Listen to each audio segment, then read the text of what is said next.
নোটিয়া মাছ, কত সুন্দর মাছ। দেখো এই মাছটা নিয়ে এলাম এক্ষুনি।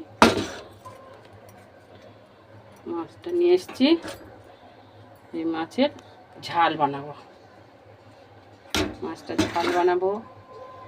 বাড়িতে বড়াও করা যায়, নেহেরু মাছের বড়াও করা যায়, লোটিয়া মাছের বড়া।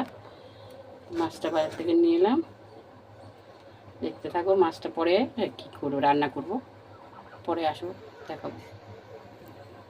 লোটিয়া মাছের টক বানাবো আজকে। দেখো বন্ধুরা, ফোড়ন দিয়েছি কড়ায়, ফোড়ন দিলাম। ফোড়ন দিয়ে এই মাছটাকে আমি মাখিয়ে রেখেছি, হলুদ লঙ্কা নুন দিয়ে মাখিয়ে রেখেছি। এই একটু এই টক জল করে রেখেছি, এটা দেবো। এবার ছেড়ে দিলাম, এটাকে ভাজা ভাজা করে নেবো মাছটা। মাছটা সুন্দর করে একটু ভাজা ভাজা হয়ে ভাজা তেল দিয়েছি।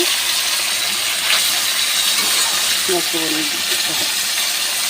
ভাজা করে দিতে হবে ভালো করে।